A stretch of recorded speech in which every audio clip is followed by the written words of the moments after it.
What's going on, everybody? Welcome back to Beer and Ball. I'm Andrew D'Agostino. That's Brian Gross. And today we're going to break down the Baltimore Orioles and Pete Alonso, while we're also going to break down the captain. He went yard twice in his first spring training game this year.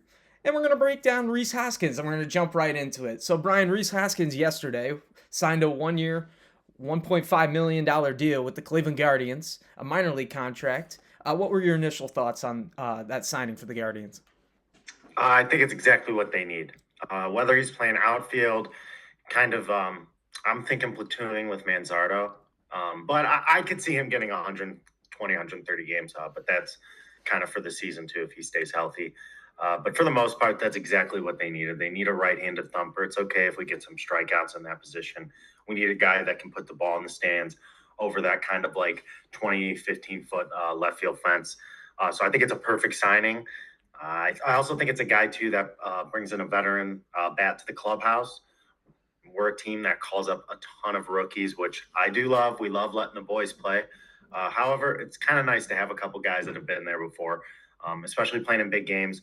Brewers have been in a ton of big games last year, playing great baseball. So he's just another guy to add to that. That's our main goal. I know some of the projections out there have us as like a bottom five team projection wise, and even like not even the AL, just the MLB. But there's a reason we sign a guy like this. I know people are kind of scoffing at the minor league aspect and the low nature of the signing, but that's kind of how these veteran free agents are going to play. That's a lot how it goes in baseball, especially hitters. We've seen them, those types of guys bash in 20, 25 home runs before. So that's kind of what I'm expecting for him this year if he can stay relatively healthy. Yeah, and his last full healthy season was in 2024. He hit 26 home runs for the Brewers. The only downside to this is Rhys Hoskins is not a good defender, but Rhys Hoskins does hit against left-handed pitching, and this is a team last year that was 24th in Major League Baseball, or sorry, 27th in Major League Baseball against left-handed pitching, and especially with Tarek Skubal and Framber Valdez, topping out the Tigers' rotation, which is they're the main competitor right now in that division. I hate to say it. Um, Yep, you know, absolutely. he's going to, lengthen the lineup, bring some pop that this team desperately needs. And they only got five right-handed hitters on their entire 40-man roster. So good signing by Cleveland. Don't want to spend too much time on it. But moving on, the Polar Bear in his debut with the Orioles. He hit a tank, man. He hit a tank. Yes, absolute tank Yeah, shot. and two-run blast on his first pitch. He saw was a curveball from Bradley Hanner. Um, Exit velo was 107, and in a 2-0 win. But this is a guy in the Polar Bear that brings legit pop and power into an Orioles lineup that only had three guys that hit over 20 home runs last year. I think he fits perfectly in this lineup. We'll touch on that in a bit. But with Adley and Gunnar, this team, if Adley and Gunnar bounce back, I think this team is really primed to a playoff spot again. What are your thoughts on that? Absolutely. This is my most like dangerous dark horse team, if you want to call them a dark horse. They have a guy like Rogers who's going to be the ace out there. Rodriguez is coming back, so they're going to have pitching. I just think their pitching has gotten so hampered from injuries. I don't think they have the best pitching in the league, obviously, but I think they have serviceable enough. When you can go out and probably average 5 to 6 runs a game like this team's going to do, um, you're going to not need the best pitching in the world. So I think adding Pete Alonso is just a perfect guy to solidify that first baseman spot, especially after losing O'Hearn at the deadline. I don't even know if Mountcastle. He's still on the team, yeah. Okay, yeah, yeah. Mm-hmm. So you still have a guy like Mountcastle, like a DH or whoever wants to play first. So you kind of fill that role that O'Hearn left, who was having a great all star season. So I think Pete Alonso is a guy too that brings about, like we similar said about Hoskins, veteran leadership in the clubhouse. This is a guy that's hit obviously big home run 2 years ago, which is playing in the NLCS 2 years ago. So another great signing for the Orioles. I think the free agency they've honestly done a pretty good job with. And I think this is just another guy you can add to, especially with Taylor Ward. You needed some right-handed hitting with that like cheap left field. It's like one of the easiest left fields in the game. So Pete Alonso is going to have a lot of fly balls that are going to just go over that fence. So I think it's just a great signing, and that's a team that I'm super excited to watch. If you're going to like buy the MLB League Pass or the MLB like subscription, this is a team that I'm going to watch a lot of the times of the year. This is going to be one of your more fun teams. Yeah, and I think the lineup's not going to be an issue for them. I really like the Alonso signing. Like you said, Taylor Ward. I think Tyler O'Neill's going to have a bounce back year. This is a guy that had 30 home runs a couple of years ago. He brings pop. He plays good defense. Ryan Mountcastle, can he get back to that, performance he had a couple of years ago? Adley Rushman had a bad year last year. Can he get back to an all-star caliber catcher? This team has the pieces with Jackson Holliday, with Gunnar Henderson, so on and so forth. Heston Kjerstad, uh, hopefully, he could take a step up. But the only concern for me with this ball club is pitching, and their starting rotation has not been very good. They had Corbin Burns a couple years ago. Even with Corbin Burns, they were still not a good, pitch had a good rotation. Their bullpen's a little sketchy to me, but with new manager Craig Albanese, I'm sure they're going to figure everything out. So, but transferring from Baltimore to the Bronx, Aaron Judge, the captain, hit 2 home runs against the Tigers in his game Saturday. The captain is getting ready, and he said he's absolutely ready to go for Team USA. That's going to be starting up in a couple of days. He looks really good. And then Spencer Jones, the young center field prospect, he hit his first home run off of Keter Montero, a 408-foot bomb. I mean, I wish we could show it on here, the video. I mean, absolute tank.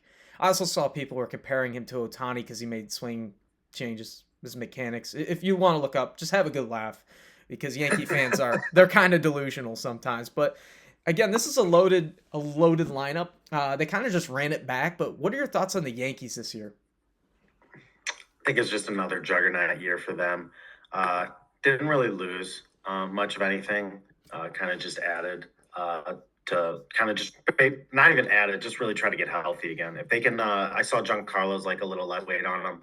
If Judge can stay healthy like he did last year, it's going to be more of the same from the Yankees. They're going to lose in the divisional, or they're going to lose in the central round, or in the championship series. They're probably going to win the East. If not, probably have the number 1 wild card. Garrett Cole, we'll see how he bounces back. That's going to be probably my biggest question mark, how he bounces back. He had the whole year off, so hopefully he comes back to form, but part of me tells me at his age, it's not going to be the same type of pitching. But they always have the hitting. Jazz is probably going to have another one of his better home run years. He has some off the field questions, but we don't have to talk about that. We don't have to go over that. But besides the point, I think the Yankees are just going to do Yankees things. I think we know what to expect from them. They're not going to win playoff games. They're probably not going to put more than 2 playoff series together.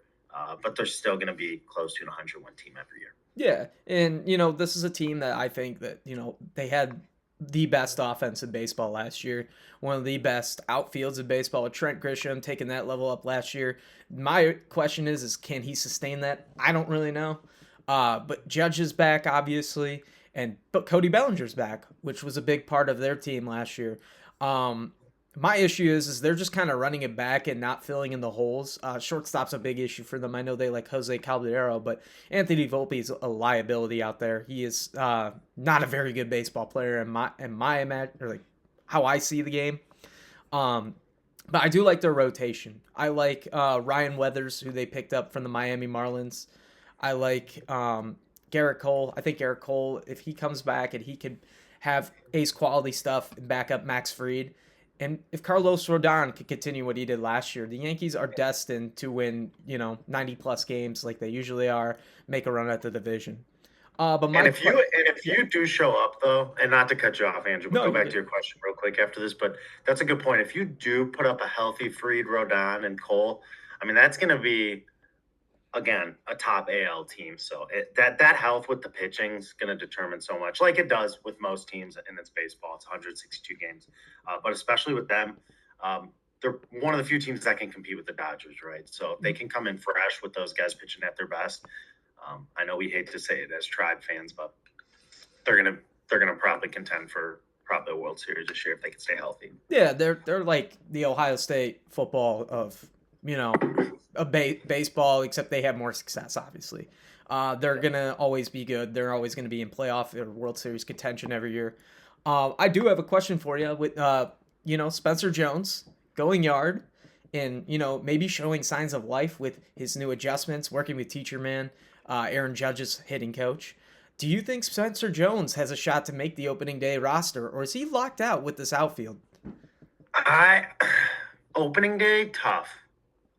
Opening day because who are they projecting right now? It's probably going to be Grisham center, Let me pull it up. Judge and Wright, Yeah, I think it was and then Grissom, and then Bellinger left. Yeah. Bellinger left. Mhm. Yeah, so he's not going to play first. So, because you're going to have Ben at first. Ben Rice. Okay. Yeah. I think he should be by the end of the year. Mhm. By no means shouldn't he be, but yeah, even with Stanton, because he's going to DH, that's going to be tough. Honestly, I think the best thing for them maybe is to get him going in AAA to where they could use him as a trade piece, maybe at the deadline. At the end of the day, they need to get a World Series. They are as desperate as I can remember the New York Yankees. They've gone without 15 years. If I'm not mistaken. Yeah, 2008. 9, yeah. 9 they won? Yeah, okay. So, I mean, that's a long ass time. I mean, if you look at teams like that, like the Lakers, franchises like that, usually they'll get one eventually, especially like the Lakers in 2020. But Yankees are in desperation mode, and especially with having the best right-handed hitter of all time. They did it with A-Rod. They don't want to miss out with. They did like they won 2 or 3 with A-Rod. They're not going to want to miss out with a 0 with Aaron Judge, and they can do it. So I think Spencer Jones, terrific player, probably more of a trade piece than anything. Yeah, and the only thing that I think hurts his value is he had a 35% strike K ratio. He struck out a lot in the minors. I am looking at their projected lineup according to Fangraphs.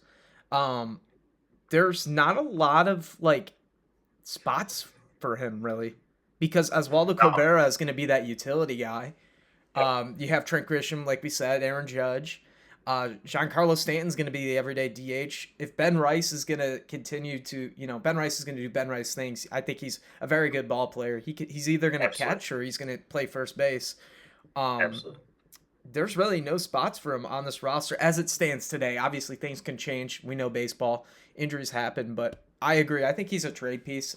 Maybe for potential another starter, because I know the Yankees love having, that 4 to 5, ace quality rotation. They've always had that. But yeah, and they tried the super bullpen last year, and you saw that worked out. Yeah, exactly. Camilo the Avengers bullpen. Yeah, ended up being an emu version. Awful. Just absolutely brutal. But now let's talk about. That could be a bounce back spot too. By the way, sorry to cut you off again. No, yeah, you're good. They were so bad that was such a regression to the mean. I think they'll probably progress to the mean in this case of having a better season. With David Bednar being there, half of that I think is just the pressure. Like Camilo Duvall, guy that's been in San Francisco, probably has never faced the New York media before. Yeah, that's definitely an issue for those guys. Absolutely. Yeah, but now let's talk about something that could impact more than just the franchise. Joe Ryan, he was scratched from his start. His Grapefruit League season debut, against the Red Sox with back tightness. We talked about this last episode, how impactful Joe Ryan is to the Minnesota Twins. And, obviously he's going to be impactful for Team USA. Let's say that, Joe Ryan is out with, right now it's just inflammation, but let's say he can't go in the WBC. Who do you think is going to replace him? And who do you think on that roster right now kind of fills in that role? I would say WBC wise, I would say more Matthew Boyd, Michael Wacha. I don't think they're probably going to be pushing a lot of the other guys to the extent of, or you know what, probably Logan Webb. In the case of Logan Webb, I thought was the number 3, but I think they were looking at Joe Ryan as the number 3. So Logan Webb, if not, probably Matt Boyd would be my next pick. Yeah. On the Twins itself, I mean, already with Pablo done for the year, I mean, you're going to have to look at like a breakout year from Taj Bradley to be able to pick up any sort of resemblance of a Joe Ryan season. That's why I think they're being so careful with him, because they know they can't lose him. But I would have to say it would have to be on like Taj and like Zebby Matthews, but like that's just god awful. So maybe Bailey Ober can pick up some of the slack. which Richardson's not awful, but that would just be replacing innings at that Yeah. point. That's just trying to get to 162 games. So if Joe Ryan's gone too, Pablo Lopez was already almost a blow completely to the team. This would just kill you. I mean, this would be like having all your body parts chopped off besides your head, and then Joe Ryan would be the head of the whole thing. So, Yeah, and I'm gonna say it right now. I know we're gonna do our predictions later next week uh-oh. for MLB. This team's gonna finish in last place. I think the Thank you. Minnesota Twins are trash. Trash. Shout out to my White Sox. I Yeah, don't care. no, yeah. They're my White Sox this year. I like what the White Sox have done this year, and we'll dive into that next week. But man, this would be a tough blow for the Twins early on the year if he's in for Team USA. We'll get in that in a second, how significant that will be. But just we were Sebi Matthews and Bailey Ober and Simeon Woods Richardson. It's just like that's not ace quality stuff. So if those guys are going to be in the top, you're going to need a level up in the farm. And Minnesota offensively too. And I'm going to pull up their projected lineup right now. There's nothing that really excites me except for Ryan Jeffers and Byron Buxton. And let me pull up that lineup right now. It just Larnick's fine. Yeah. Not like thrilled with Trevor Larnick. Well, I'm obviously like Royce Lewis in theory and in MLB The Show is the most fun hitter ever, but he plays 25 games. Yeah, he's pulling a hamstring left and right. So right now they have Byron Buxton leading off, playing center. Luke Cashel, he was a top prospect for them. He's got high upside. That will be exciting. Josh Bell, yikes.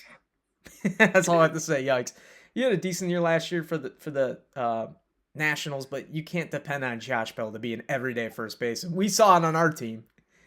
I can't stand Josh Bell. Yeah, I have such a deep disdain for Josh Bell. I do not want to say hate, but it is so close to hating Josh Bell. Mm-hmm. So I'm so happy the Twins get to deal with that because I hate that franchise as well. So. And Derek, I'm sorry, I brought it up the first episode, and I know we're probably talking way too much Twins, which is crazy. Yeah. But we've had a lot of news to start the year. Hiring Derek Shelton, like that, how is like a franchise or how is like a fan base? Do you look at your franchise seriously? Like that was going from Rocco. It's not like it's not like I know Pat Murphy was within like the Brewers or something, but it's not like you're hiring a 6-year-old guy that's like a manager for the first time. Like you kind of goes Signetti mode or something like that. But God, like that has to just be like you already had the worst trade deadline in your life as a fan. Like in baseball, it's so hard to make up like all those like trading a superstar in baseball. I think, in my opinion, is the worst exchange because so many things can happen to prospects. So many things can happen to you. Don't even get like draft picks, so you can't really even control who you pick. Yeah, it's not like in NFL and NBA. So like trading all that to be a fan and getting Derek Shelton. I'm sorry, Derek, but that's just it's awful. It's I kind of pity them. Like I do. I feel bad for them because their franchise is in like $500 million in debt, and they have to watch this. They're gonna have to watch this, and one bright side I do see. I'm looking at the lineup right now, and we'll talk about. We already talked enough about Derek Shelton, but Matt Wallner, Minnesota Moose. Fangraphs has him as projected 2.1 WAR. This is a guy that did, come on a couple of years ago, had a good season in 24. Last year, battled injuries in an adjustment strat. But maybe Matt Wallner takes a step back. You're a step back up. Ryan Jeffers is good.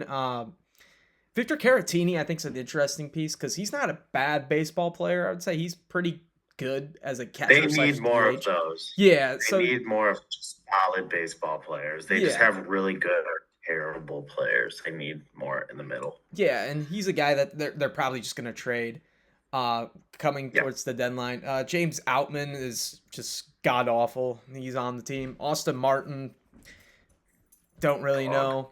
Cody Clemens had a good year last year. Austin Martin had like a good September, I remember, because we played so much, but like dog shit still. Yeah, no. Sorry, the dogs. The dog, yeah. Can't control them. But This is live TV, folks. yeah, This is what we deal with. this is what we do at I'm a 8B. little sick.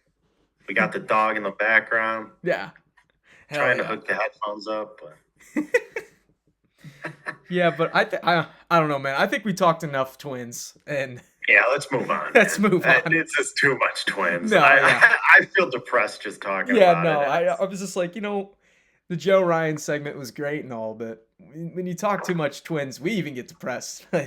Yeah. This is a segment I've been excited about, and we're gonna go through spring training players to watch by division, and then we'll talk about like why we are, and maybe even debate who's a better baseball player if they're on the same team or in the same position. Why not? Because we do fun things here. Do you have an honorable mention for yours?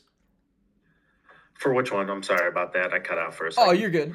Spring training players to watch out for. Like, you know how we. Oh, Yeah. yeah. So I always like picking the guys on new teams. So watching Pete, obviously, keep watching Pete. I really like too how he took third at bat and then he went yard. That was kind of a cool thing to see that he kept wanting to hit. Spring training wise, definitely more comment on the White Sox. Obviously, one of more of our fun players. And then a shout out to Chase DeLauder. That's probably a guy. I know I'm super AL heavy here, but that's a guy that catches the barrel a ton. So I'm like, super excited to see him, and personally for me as a fan. And then I kind of want to just see how like the Cardinals do as a team. I don't know why they always fascinate me. They have like a lot of no name, very good players, or could be very good players. So they're fascinating to me. So kind of the Cardinals in general. What about you? So my honorable mentions are Bubba Chandler of the Pittsburgh Pirates and Chandler Jones too. Both guys in the Pirates rotation. They already have great pitching, and to complement Skeens with that and the offensive upgrades that they have, they could be a potential threat in not in that division, but maybe a wild card if all things go right. We never know with the Pirates, but they're getting up there. Yeah. They got the small steps. But my honorable mention is this is a little biased, but the storyline last year, guy getting called up in the playoffs. I got Chase DeLauder, and things to expect. He's just that guy that's been injury bitten by the injury bug, but has high potential. You could see him playing center field, right field for the Guardians, and being a really good player out there. And he just has a lot of power and pop, and he's right now projected for a 2-WAR season for 14 to 15 home runs. So that's my honorable mention for this, those three. But let's get in the American League East, Brian. Who do you have? American Eagle. Oh, sorry. Shoot. You're Sorry, good. my video's off. I've been trying to connect these headphones, folks. It is not going to happen. You're good. So hopefully I'm good enough sounding for you. My guy in the American League East, I'm excited for. Shout out to the Orioles again. Taylor Ward. That's a guy. He had about 30, 35 home runs last year. He just hits a ton of good contact, gets a ton of doubles. That's a park that's conducive to doubles, really conducive to left-hand or right-handers that can pull the ball. That man pulls the ball. That man does not like going oppo. So that's another guy that I really like to see. Fills in a gap in that outfield that they kind of needed as well. Nice, just kind of everyday player that can fill in, get some runs for you, especially with some of their younger guys like Gunnar, Jackson, that are having good, like Gunner's obviously probably going to jump back to an all-star caliber season again. Even though he was an all-star, we can all agree he wasn't the same kind of player as he was the year before. Adley, like you mentioned, Jackson Holiday making steps. A lot of those guys kind of have injury problems. This is going to be a guy that's going to give you 140 to 150. He's going to give you 30 home runs. He's going to hit 270. That's my guy to watch out for in the AL East. Yeah, I like Taylor Ward because he fits a lot of the issues that the Orioles had last year. Was just pop in general, especially with the regression of Adley Rutschman. They brought up Sam Brusalo, the catching prospect, to help with that, but they didn't have a lot of right-handed pop with Tyler O'Neill out, the regressions of Adley, and the step backs of Cedric Mullins wasn't as good, and then they got rid of him. They had Ramon Laureano last year, who had a really good season, but they traded him to the Padres, so it's a good fit for them. I like it, especially with Tyler O'Neill. So yeah, that's a really good one to watch out for this year. I like it. For me, for my American League East, I was debating two guys, Cam Schittler my fault. and and Akamoto from the third baseman from the Blue Jays. But I chose Cam Schmittler because he's 6'6", 225. You know, throws 100. Had a really good outing in the playoffs against the Boston Red Sox. Last year he was 4-3 with the 2.96 ERA, 73 innings, 84 strikeouts. Just elite swing and miss stuff. Absolutely. On a team that's already loaded with offensive talent, they need a workhorse with Garrett Cole out and somebody to complement Rodon and Fried. I think Schmittler, I can't say his name, man. He does that. Big stuff, mid 90s, high fastball, could touch 100. Clutch factor, he got some big strikeouts towards the end of that the Red Sox series, and just kind of like he feels like a Yankee to me. Like not a lot of these guys on these days with the beards and all that. Cam Schmittler feels like a Yankee to me. He feels like trying to think of old David Wells, like right-handed like a dog, like somebody that goes out and gets Bulldog. Yeah. So that's yelling to his glove, like I love that. And that mentality you need to be a Yankees pitcher. You need to be a dog. You kind of need to be like a dude on a subway that's like nice to people, but always ready to kind of smack them in the face. Yeah. You know what I mean? You got to have that edge to play in New York. Him and Nolan McLean, like those two in New York are just young pitchers that are really fun to see. Good pull there. Yeah, and I think like he pops out to me because one, he was talking shit on the timeline to Blue Jay fans and Red Sox fans. I kind of like that confidence. I don't find that arrogance. Massachusetts boy too. Yeah, he's a masshole. So yeah, he's a masshole. Yeah, absolutely. Yeah, no, but I like it because like on a team that's full of guys that are arrogant, and we could agree with that, like Jazz Chisholms of the world. Cam Schmittler, he walks his talk, right? And I think he's gonna have a level up this year. So. Well, and to your point too, that's a huge point because they need that on the pitching staff. Because Garrett Cole's kind of a dork. Well, no, he's not kind of. He's a dork. Garrett Cole's a dork. Yeah, he's a dork. He doesn't pitch well in big time. Rodon blows kisses to fans. Rodon's weird. I don't know what Rodon's about. Like Rodon's soft. Fried's a good pitcher. He's just young still. So they need you need FU guys in the playoffs. You need guys that just rear back and don't worry about the analytics. Don't worry about the spin rate. They just know they got to put something on the paint. And that's what he did. That's why they against the Yankees. So, or against the Red Sox. Sorry. So again, great pull, dude. I honestly like that better than my Taylor Ward. Yeah. So we got Taylor Ward and Cam Schmittler. Moving on to the Central. Who you got? Central. So I try to avoid the Indians here. I love my tribe. Don't worry. Still love them. I was kind of behind between a couple people. I mentioned someone to Andrew, but I'm actually going to switch it up. I'm very excited to see how Michael Garcia plays again. This is a guy that kind of showed almost 5 tools. I don't want to give him the power tool yet, but that's a very tough part to hit in general. But that lineup's fascinating. My other kind of guy was Jack Caglione, so I guess you can kind of put together like Cags. Those two Royals hitters as kind of my top 2 guys. And then Andrew's guy that he's going to shout out here was probably my third. But that duo, and then especially Michael Garcia at the top of the lineup, really showed huge for Bobby Witt and that lineup. So I think if they can stay healthy, they can get that production near the end of the lineup that they're hoping for. He's just going to blossom more and more. And if I'm not mistaken, I know I should know this off the top of my head. Was he not an all-star last year? Bobby Witt? Or, no, he was an all-star. Michael was an all-star. Yeah, he was. And then he won a Gold Glove as well. So, if he could get to that 25 home run mark, he had 18 last year. If he can get to 22, 25, I mean, dude, that's one of your more productive third basemen. That's kind of almost plays like a shortstop. Plays like a traditional shortstop with his speed as well. And that's just a fun, unique team. They're a lot like a team in the NBA that can shoot a bunch of threes. I feel like all their guys can kind of all can run, kind of all have pop. They're not all the best at it, but they can all kind of do the same thing. And then they have Vinny P, who's just kind of the pass squad. But pretty much their whole lineup can run for the most part and still smash. So that's a team that's just fascinating in a big ballpark like that with a bunch of fast guys. So I think he's just another year of him's gonna be fun. Yeah, I like that. The only problem is I feel he just gives me Andres Gimenez vibes. Guy that had a breakout year, gets a big Yeah, contract the next. yeah, He's got a good hit tool last year, speed, power, and then he plays good defense. So I think that's a good pull, especially for this. It's just my opinion. I think he might be the next Andres Gimenez. very fair, Yeah, very fair. but for the Royals last year, that had a bit of a down year, and you can expect it because they didn't really upgrade their offense. Their pitching's always going to be good, but Michael Garcia having that level up last year does bring hope for them this year, and I think that they're going to be a play in this division because of him. So yeah, I like that a lot. Yeah. Um, Absolutely.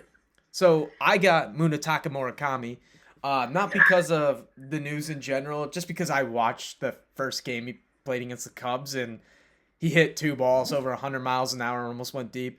Munetaka, he signed a 2-year, $34 million deal with the White Sox, a team that's on the up and up, trying to get better. Now, I don't think they'll make the play. We'll talk about it. I don't think they make the playoffs this year, but I think they're bound to in like maybe 2 to 3 years. But in his MPB career, batted 270 with a 550 slugging percentage, which is insane. 246 homers, career homers, 64 RBIs. Um, early he made quick adjustment with his manager, and they talked about it. Venable, trying to get quicker to the ball because his swing was so long, and he had problems in the MPB hitting higher velocity. And I mean, it's only 2 at-bats, but 108-mile-an-hour double, 101-mile-an-hour single in his first 2 at-bats as a Chicago White Sox. What are your thoughts about that? Yeah, I'm gonna call him Eminem. That's gonna be my nickname for him this year. Eminem. Just came up with that on the spot. I love Yeah, it. yeah. Dude's electric. Brought out the White Sox like in the press conference and went like, "Go White Sox!" Like could speak 5 words of English and came out and just ripped that at the press conference. I love that dude. Like if I'm a fan of the White Sox, I'm just so happy they signed him. Like you said, though, it has that long Japanese swing, right? A lot of breaking balls, a lot of off speed. A lot of these guys aren't facing elite athletes that are throwing 100, 105, close to 105 miles an hour on the mound Yeah. at times with about like 10 inches of run. So it's going to always have that long swing. So that adjustment's going to be interesting. I'm hoping he can figure it out. Looking more and more at the stats, I get worried. Obviously, 2020, he was absolutely disgusting. 2021 and 2023, like 2021 or 2022, sorry, and 2021. In 22, he had 318, 56 dingers. There's obviously a regression after that. And for it being in the same league and for it being the NPB, that kind of tells me that they figured something out with him. However, I'm going to have hope for him because I love this White Sox lineup. And obviously, they're doing something right with some of their hitting because they're really developing hitting well. So if we just give him a year or two, he can make that Hideki Matsui type leap. I don't think he's going to be Otani necessarily. Of course, nobody's asking him to. Yeah, exactly. Yeah. And I know that's a crazy comparison, but kind of looking at guys who came from the Japanese league to here. But I think there is a chance that this jump this year could be a very, very tough adjustment for him. Yeah, I think he'll have like a Seiya Suzuki start where Seiya Suzuki, his first year in the league was like league average and then like made a jump in 2 years in. I think this is a guy with 30 home run potential if he can make that adjustment. He does have elite bat speed. The only thing is just the long swing. He's big. He's really big, so he's got light tower power. I don't really see him not translating that to the league. So I see him being a above league average bat as the floor, and as a ceiling, power hitting maybe 40 home runs, something like that, if he can make that adjustment to MLB pitching. Not a terrible athlete too. Like you said, Yeah. he has athletic hands. So yeah, he should be able to make that jump. Yeah. Moving on to the AL West, the last division in the American League. Who do you got?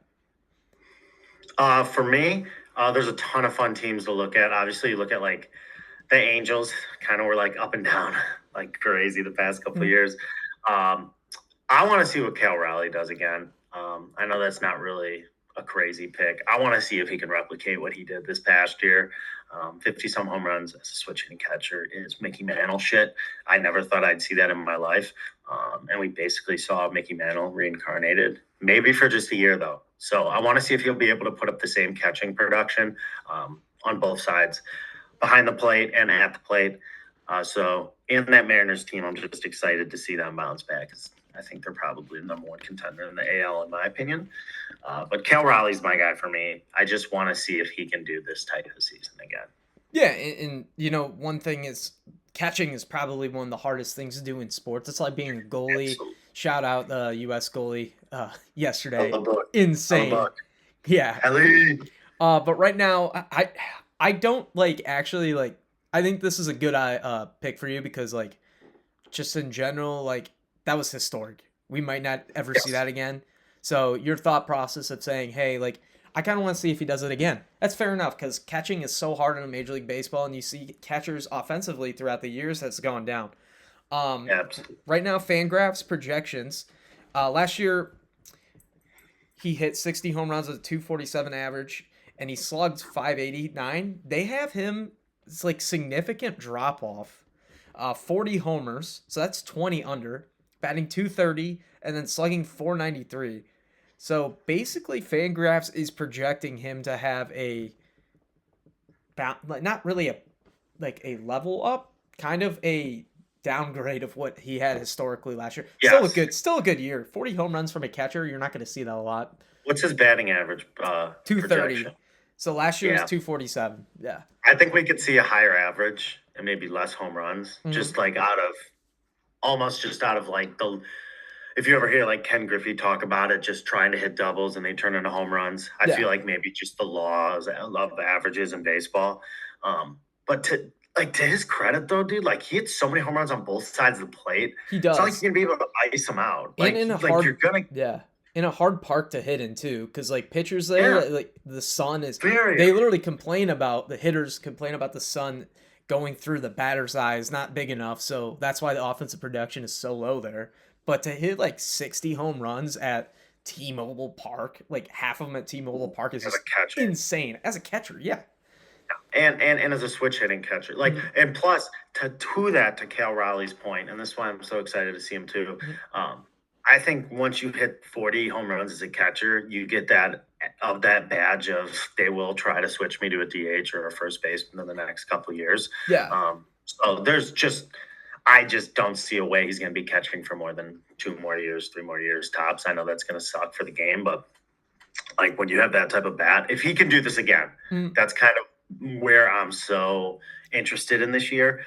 Is I feel like this is the year where he either he has that badge now. So is he going to stay a catcher like Buster Posey after that MVP, where you're probably not going to have a year like this again, or do you want to kind of give that up for a hitting to where he could definitely replicate that if he's not.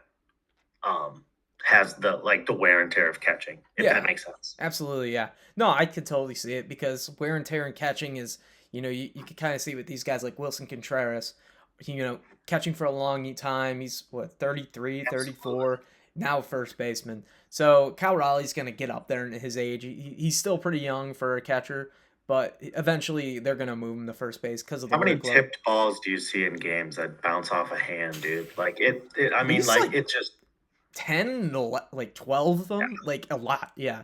So he's. Oh, it's just you don't want to risk stuff like that. No, you got to remember he's throwing the ball back to the plate as many times as the pitcher's throwing to him, so they're gonna worry about his arm. Great point. So, That's a great point. Especially because he's producing like that offensively, they're going to be more cautious with him. But yeah, no, I like that. It's a great poll. Cal Raleigh, to watch out for in the American League West for you, man. I like it. What about you?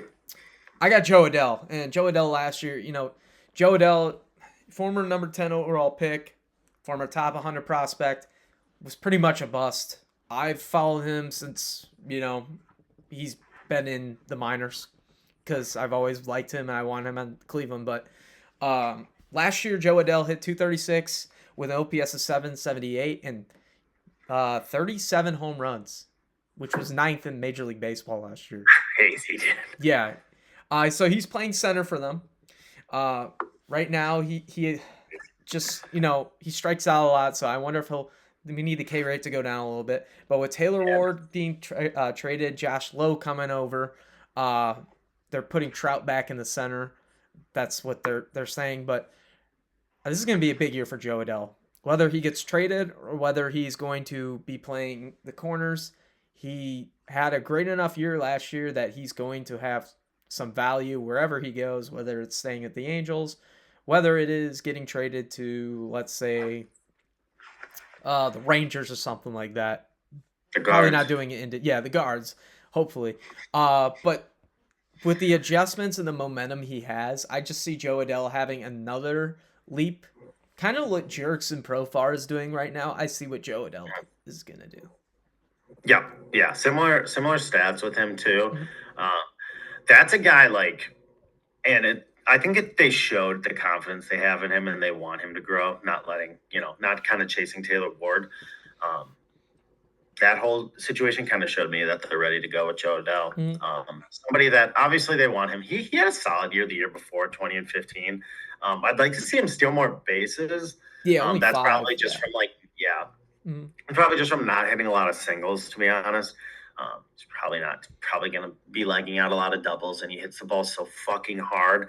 Dude's barrel's like, what, 90? Yeah, I'm looking at a 96 percentile. Like, Jeez. Disgusting. Wow. Bat speed's 99. Yeah. He's an elite athlete, right? Mm-hmm. He's perfect type of athlete. He's like, the whole time I saw Joe Adell get picked and in the minors, like you said, it was a really fun 2017 draft. Was that the year Mikey Moniak was number 1 pick? Mickey Moniak, yeah, to the Phillies. Yeah. That was a fun draft. And this is a guy, like, I think everyone thought of like an Andrew Jones type. Like, he's just such a freak athlete. But now he's starting to be a baseball player. Obviously, he has the great hard hit exit feel, and like you said, just a lot of swing and miss, a lot of chase. So if he could just bring that kind of to the mean, like if you look at a guy like Tatis, obviously they're not the same player. They're not the same player. Everybody, if anybody hears this, please don't clip that and say I said that. Similar type though. If you can just like be like below average to average and swing and chase, a lot of times when you have these types of red for your batting on Baseball Savant, you'll do just fine. So I think another 30 home run year if he stays healthy, 100%, especially with that left field. Yeah, I just was kind of looking over guys in the division. And I was like, I'm excited about Nick Kurtz, but like I want to see if somebody else is, Jacob Wilson. Yeah. I was thinking about that too. But Joe Adell, just having those adjustments he made and having the big year he has, and he's going to make an impact. Let's face it, the Angels need to make the playoffs while Mike Trout is there. And it might fall on Zach Neto and Joe Adell, so that's why I picked it. But so moving on to the National League West, or not National League West, National League East. My fault. We're going East to West. Who do you got for the National League East, Brian? I am fascinated with Dylan Cruz. I want to see what he can do. Former number 2 pick, teammate of Paul Skeens, right? Everybody kind of knew him. 2 of the best number 1 and 2 picks. Before Skeens was even a thought that year going into the year, I mean, Dylan Cruz was looked at as one of the best prospects in quite some time, dude. Mm-hmm. Like, people kind of forget how heavy he was talked about. This is a guy that was absolutely dog shit his rookie year. And like his rookie year, I think he only had like 130 plate appearances, 150. Yeah. Mm-hmm. So last year was his first like real season. Dog shit. Solid enough glove. He has really good range. Like his arm strength is pretty good. He's just not that accurate. But that's probably just trying to do too much. Sometimes, Andrew, you could say this as a center fielder that's played a lot. If you're not hitting, sometimes you try to overdo it with a little bit in the outfield, especially since you don't get as many reps as someone in the infield. So that's just nature of the game. He's a guy that wants to impact. Heavy pull hitter, which is fine. But, dude, if you're not catching the barrel, you're not going to pull shit. You're going to pop up shit. You're going to roll over shit. And he doesn't have the type of speed to beat out, 4 out of 5 out of 10 rollers. So this is a guy that I'm super fascinated to see. I mean, he could be so quickly a bust. Like, he was so ready to go as a pro prospect.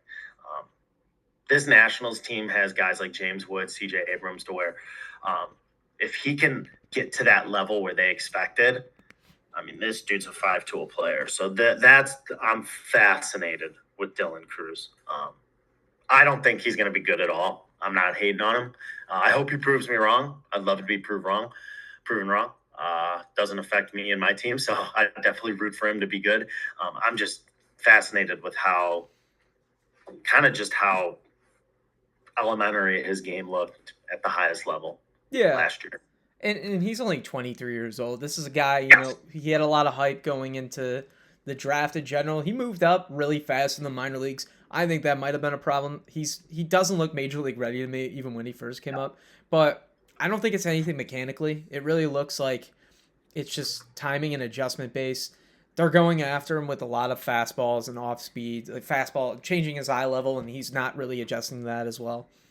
But right now, Fangraphs projects him as around like 18 to 20 homers, which I think is pretty good for him.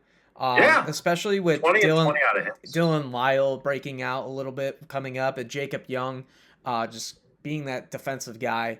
With James Wood and C.J. Abrams and some of the other guys that they got, the Nationals have a lot of talent. I think they're going to count on Dylan Cruz a lot. They're going to get Dylan Cruz more at bats than he had last year. So yeah, I totally agree that I'll look out on him for sure. I think too they're kind of developed. They've looked at him and developed him wrong too. To his credit, I'll go back a little bit. I don't think he's like, to your credit, I think he's maybe 15, 20 home runs. I think he's like ideally more of like a more power hitting Stephen Kwan to where, I mean, his run ability is freakish. He can steal 30 bases. So I kind of just want him to get on base more than anything. Instead of trying to hit a bunch of home runs, I feel like his barrel and his power will naturally carry it. So if he goes in with like a 15, 20 home run mindset, I think that's when he runs into the 25 home run seasons. I think last year he's thinking I could probably go 30. That's James Wood's job. He doesn't have to worry about that. He just has to worry about getting on base and constantly impacting the game. That's kind of when he's the best, is when he's constantly impacting the game on either side. That's what we saw at LSU when he was the best. Yeah, and I think as long as he gets off hot, he's going to have a good year. Because right now it's probably just a confidence thing. He obviously has the talent.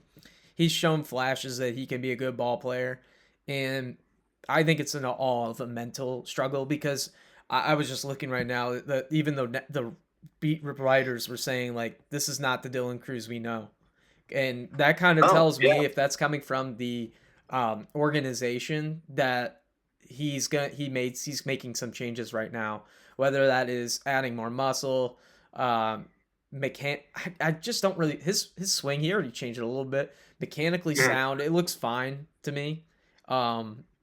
He might, just be late, which is what usually looks like he's late all the time. But it's all timing. He's never struggled before. No, he's not like it's like Trevor Lawrence when he came to the pros, right? I've experienced that too. Like when you go from high school to D3 college baseball, you're playing all the time. When you're not playing all the time, it's the first time he's not playing every day, and now he kind of is, but that gets in your head, yeah, for sure. Absolutely. But I like that. I like that pick a lot, Brian. That is somebody I'd look at too for. For my National League East, I got Drake Baldwin, the rookie of the year last year, and I guess this is not really like a hot take guy, but I want to see a full year of Drake Baldwin. We got 124 games, so I mean technically close to a full year, but with Sean Murphy out to start the season, Drake Baldwin taking over the full catching load. This is a guy that batted .274 with an OPS of 810, 19 homers. He looks bigger to me because I watched a little bit of the Braves yesterday. He looks like he added on some muscle, so maybe he's cracking over 25. Solid year last year, 3.3 WAR his rookie year. Wild. Good walk rate. That's a rookie catcher, that's insane. Yeah, I mean he's locked into the starter role. He projected to hit 20 plus right now. I like it because he has plus power from the left side, plays good defense. Really want to see if he takes that level up for a team that the Braves that are very highly rated, in my opinion, in the National League. Yep. In a National League that is just stacked in general. If the Braves go, Drake Baldwin has to go. So I completely agree. It's a rookie of the year guy that. Okay. this might be crazy. I'm not going to go to MVP, but I think this is a guy that could win a couple Silver Sluggers in his career and a couple maybe Gold Gloves. We'll He'll get see how MVP he develops. votes. I don't think he'll But win. yeah, I mean, Yeah. I think he can grab some MVP Mm, votes. To be able to do this as a rookie catcher mm. is really impressive. I think people are underrating how impressive of a season that is, especially when guys like Adley that were more higher projected than him didn't even have close to those types of seasons. And I think the veteran leadership he showed to kind of kick Sean Murphy to the curb. I mean, I know Sean wasn't playing great baseball, but they paid a lot for him Yeah, and in two ways, in in the prospects past, he and was a great catcher. He was a great bat. yeah. Yeah. So, and I think to add to that, like Braves, to have some young guys with those in that Braves unit, I think is perfect too. So, good pull there. Mm. I think that's a guy that'd be a fun MVP vote maybe in 3-4 years. Yeah, good guy to draft in fantasy, and we'll have a show for Absolutely. fantasy baseball coming up soon Yeah. too. But I know Brian's been excited about that. I just wanted to Yeah. confirm that on the air. But moving on to the National League Central, and this was a tough one for me, honestly.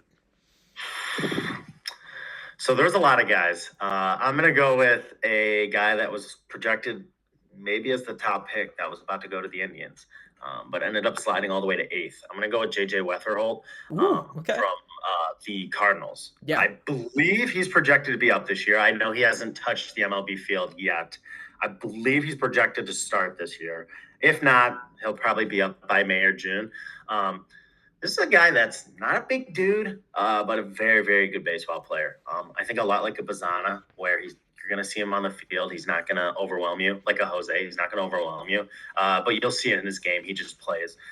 He's a 2020 guy. He's going to have a Gold Glove. He hit 314 last year in the minors with a 416 OBP. That just, if you have an 100-point difference between your average and OBP, I already love you.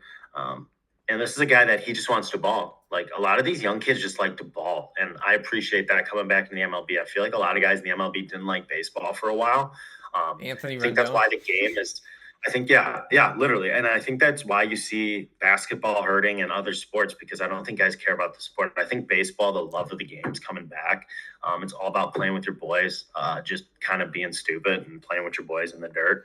And I think that's what he's about. You saw he wanted to play for Korea. I was hoping he would. I know we kind of joked about that, but I was hoping to just see more of him playing baseball, but I'll see plenty of him this year with the Cardinals. So that's my pick. Yeah, I think he breaks camp, especially the team that literally traded everybody this offseason. Yeah. They traded Nolan Arenado. Wynn can play center. So yeah, well, right now Fangraphs has Mason Wynn at short and Weatherholt at second, which is I love that because I love Mason Wynn. Mason Wynn has a cannon. He can hit. He's just a dog. And so I like this. This is a good poll, Ryan. JJ Weatherholt, right now projected for a 2-WAR season. 719 OPS by Fangraphs. I think he can do more, honestly, because his glove is pretty good. Left-handed bat. You know, they said he didn't really have the power tool in the minors right now. He's kind of hitting some dongs for him, so I think that grows. He's a big kid, so yeah, I think this is a good, you know. And if he's at second, like that's a good pull there from you. That's a good projection. I think he's even more dangerous. Yeah, I think it's like a really athletic up the middle with Wynn and Weatherholt. Yeah, that's a suitable defense with Victor Scott in center. Yeah, that's probably one of the best middle parts of defense in the NL. Yeah, not just the NL Central, probably in the NL. Yeah, I'm telling you, I think Stephen Vogt Tito changed the game with having Jimenez at second, 2 shortstops up the middle. Now everybody's doing it with like the bullpen with Andrew Miller and the 2 shortstop. Absolutely. Yeah, now everybody's doing it. I mean, Weatherholt, he'd probably be playing shortstop on 21 out of the 30 teams in the league. Absolutely. Absolutely. Yeah. Who's your guy? What'd you say? So, man, I struggle with this because this division is just like I can't go Paul Skeens. It's shitty division. So bad. But I got Dick Fitz, Richard Fitz. Let's go. Fitz. Yeah, 6'3", 230. Was acquired in a trade from the Boston Red Sox. Dick Fitz, let's face it, he was pretty ass last year. Pretty dog shit. 5 ERA, 45 innings, 5 ERA, 4 Ks. But Dick Fitz, he has an electric fastball, 92 to 96. Good sinker, good curve, changeup. Historically, his walk rates are low, so when you're walking not a lot of guys, eventually you're gonna have success at this level. Rotation opportunities, with Sonny Gray being traded, Dick Fitz is gonna slot right in there. He'll Yep. make his presence known. Um, and then he's at 26, post injury reset. He has elite command, one of the best in the game. Uh, but it's not flashy to me. It's kind of a solid low risk move, and Dick Fitz, obviously, with velocity bumps and all that, with some good stuff, he could slide his way in there to being a potential, not ace, but a good solid starter, hard starter. Yeah, innings eater. Yeah. Mm-hmm. Yeah, I mean that's the big thing for Dick. Like he's just got to find his way to kind of fit his dick in the rotation. Yeah. I mean, for lack of a better term. Yeah.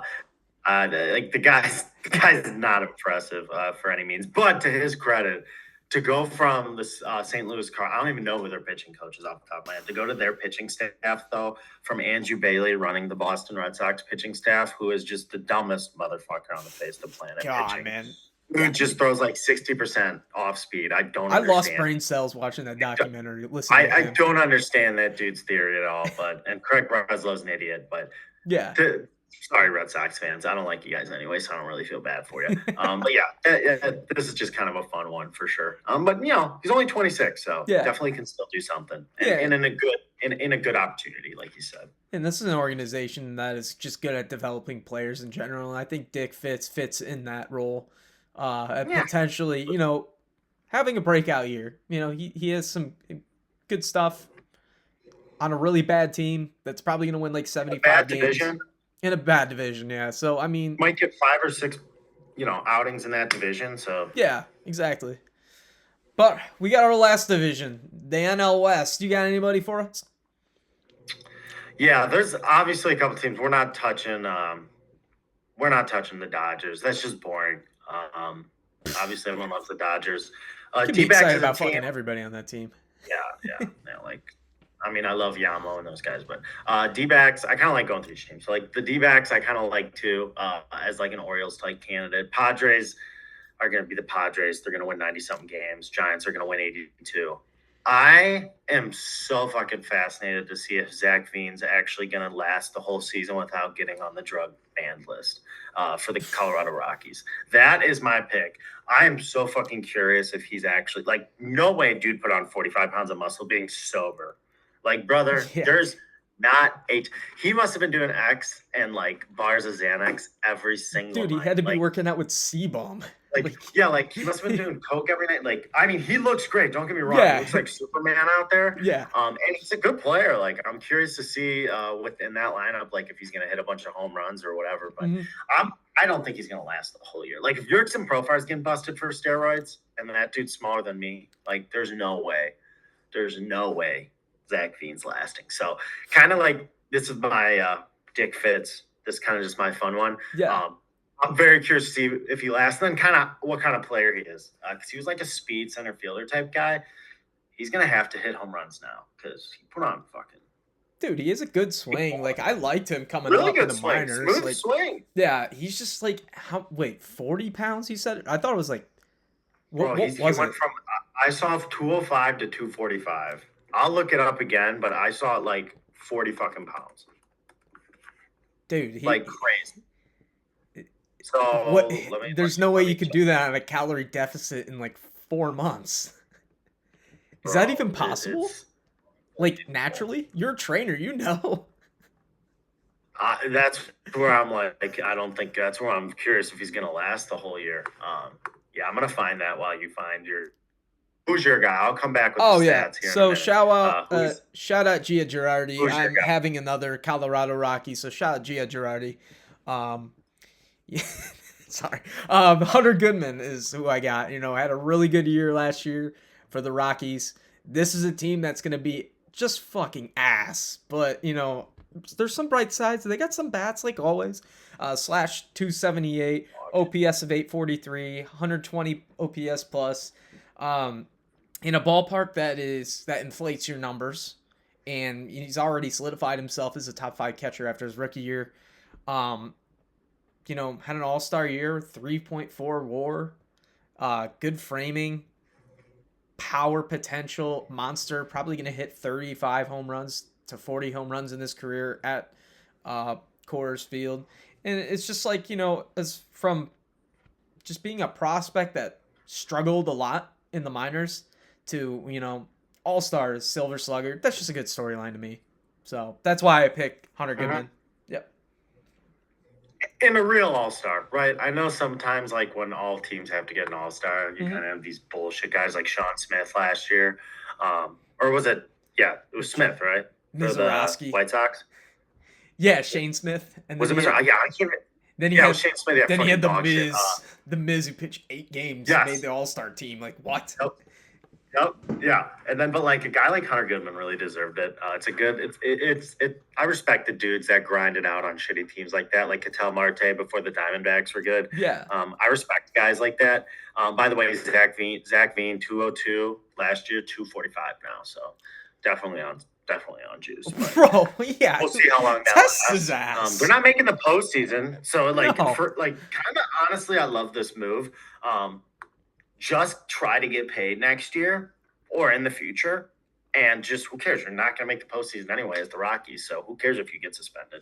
Dude, is that going to hurt his like speed and value like that? Like if it's natural, you have to. He'll hit tanks, but like you don't build lean mass like that. It's that would have to be fat. It would have to be fat. So I mean, maybe like he had room for fat. I mean, he was 6'3", 202, and I'm like. Look at the I'm like page. 190 at 5'8", 5'9". So like, granted, he was a tall ass dude that was like maybe he had a lot of room to fill out on his frame, but yeah, I wouldn't see more than like 215, like 210, 215 makes sense. 245 is crazy. Dog, he even from 202. He was 72nd percentile in sprint speed. So if he's adding 40 I guarantee pounds, you he's 50th. He's going to be like 50 percentile. Yeah, I was about to say like.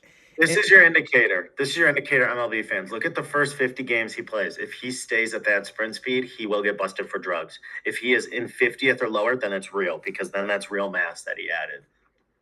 That is my prediction. I mean, if it is under 50th percentile in 50 games, he will get busted. Yeah, I just like in awe because like only like 4 months, like 40 pounds. So you're adding like 45 is huge. Yeah.